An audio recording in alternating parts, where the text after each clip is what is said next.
नमस्कार मित्रांनो, शनई चौघडे मालिकेतील पुढील भागांमध्ये आपल्याला असं पाहायला मिळणार आहे का गौतमने मंचेकर काकांचं बोलणं ऐकलेलं असतं आणि मंचेकर काकांनी सांगितल्याप्रमाणे अशावरीचं लग्न दुसरीकडे लावून द्यायचा विचार त्यांच्या मनामध्ये येतो आणि त्यांनी स्थळ सुद्धा आणलेलं असतं.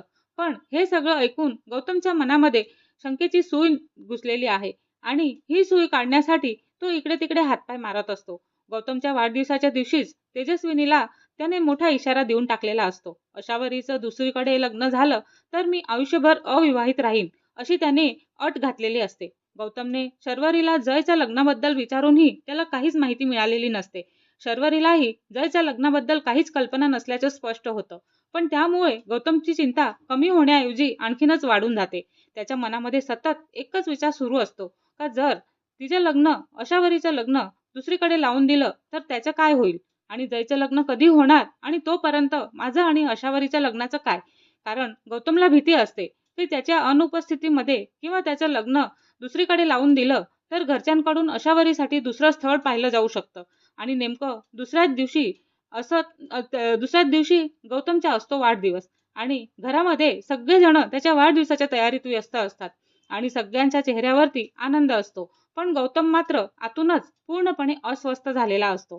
त्याच्यासाठी वाढदिवसाचा दिवस खास असायला हवा असतो, पण त्याच्या मनामध्ये अशावरीच्या भविष्याचीच चिंता सुरू असते. घरामध्ये वाढदिवसाची तयारी सुरू असताना तेजस्विनी ही गौतमला पाहतच असते आणि ती त्याला विचारत असते की गौतम, आज तुला वाढदिवस आहे आणि तू असा उदास का आहेस? काय झालेलं आहे का? तेव्हा गौतम काही क्षण शांतच राहतो, पण शेवटी त्याचा संयम सुटतो आणि तो तेजस्विनी समोरच संतापून म्हणत असतो की मला एक गोष्ट सांग ना आई, की माझं लग्न तुम्ही कधी करणार आहात? तेव्हा तेजस्विनीला ह्या प्रश्नाची अजिबातच अपेक्षा नसते आणि काय उत्तर द्यावं हेही तिला सुचत नसतं. ती त्याला शांत करण्याचा प्रयत्न करते आणि म्हणते, अरे गौतम, आज तुझा वाढदिवस आहे ना, मग अशा दिवशी तू लग्नाची एवढी घाई कशाला करतोयस? पण गौतम आता ऐकण्याच्या मनस्थितीत नसतो. तो म्हणतो, घाई मला नाहीये आई, पण परिस्थिती मला घाई करायला लावते. तेव्हा तेजस्विनी त्याच्याकडे पाहतच राहते आणि गौतम पुढे म्हणतो, जयचं लग्न होत नाहीये आणि त्याचं लग्न होईपर्यंत माझं लग्नही पुढे जाणार नाही. मग माझं आणि अशावरीचं लग्न किती दिवस असंच थांबवणार आहात तुम्ही? तेव्हा तेजस्विनीच्या चेहऱ्यावरती आता थोडी चिंता दिसू लागते. कारण गौतमच्या मनामध्ये नेमकी कोणती भीती आहे हे तिला कळू लागलेलं आहे. ती म्हणते, अशावरीसाठी दुसरं स्थळ वगैरे काही बघितलं जाणार नाही आणि तू एवढा का विचार करतोयस त्यांचा? पण गौतम तिच्याकडे रोखून पाहतो. तो म्हणतो, मला खात्री हवी आहे का? तेजस्विनी काही बोलण्याआधीच गौतम पुढे बोलत असतो. कारण जर माझ्या अनुपस्थितीत किंवा माझ्या लग्नाला उशीर झाला म्हणून तुम्ही किंवा त्या लोकांनी अशावरीचं लग्न दुसऱ्या मुलासोबत लावून दिलं तर तर तो हा क्षण तिथेच थांबून जातो.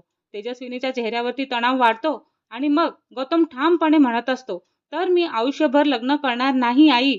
तेव्हा हे ऐकून तेजस्विनीला मोठा धक्का बसतो आणि ती म्हणते, गौतम, तू काय बोलतोयस? पण गौतमचा निर्णय पक्काच असतो आणि तो म्हणतो, मी गंमत करत नाही आई. अशावरीशिवाय मी लग्न करू शकत नाही कोणाजवळ आणि जगूही शकत नाही. तुम्ही तिचं लग्न दुसऱ्या कोणाशी लावून दिलत तर मी आयुष्यभर अविवाहित राहीन. नाहीतर मी काही पण माझ्या जीवाचं काही पण करेल. तेव्हा तेजस्विनी पूर्णपणे गोंधळून जाते.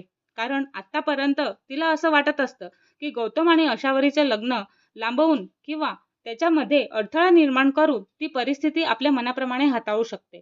पण आता गौतमनेच तिच्यासमोर अशी अट ठेवलेली असते का तिचा संपूर्ण डाव धोक्यात येऊ शकतो. गौतम तिथून निघून जातो आणि तेजस्विनी मात्र तिथेच उभी राहते.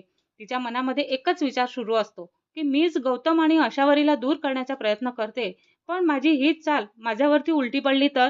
तिला पहिल्यांदाच जाणवतं की गौतमचा हट्ट इतका मोठा आहे का त्याचं लग्नच झालं नाही तर परिस्थिती तिच्या नियंत्रणाबाहेर जाऊ शकते. आणि आता तेजस्विनी समोर एक मोठा प्रश्न उभा राहतो. गौतमचा हा हट्ट पाहून तेजस्विनी आपला डाव बदलणार का? का ती अजूनही गौतम आणि अशावरीचं लग्न थांबवण्यासाठी नवनवीन कट रचत राहणार? आणि सर्वात महत्त्वाचं म्हणजे जयचं लग्न नेमकं कधी होणार? कारण जयचं लग्न लांबत गेलं तर गौतमचाही संयम तुटणार आहे आणि गौतम किती दिवस टिकणार आहे? तर गौतमच्या वाढदिवशी त्याने दिलेली ही धमकी आता तेजस्विनीच्या सगळ्या प्लॅनवरती पाणी फेरणार का? तर पुढच्या भागामध्ये याचा मोठा ट्विस्ट आपल्याला पाहायला मिळणार आहे आणि हा ट्विस्ट पाहण्यासाठी आमच्या चॅनलला लाईक, शेअर आणि सबस्क्राईब करायला विसरू नका. धन्यवाद.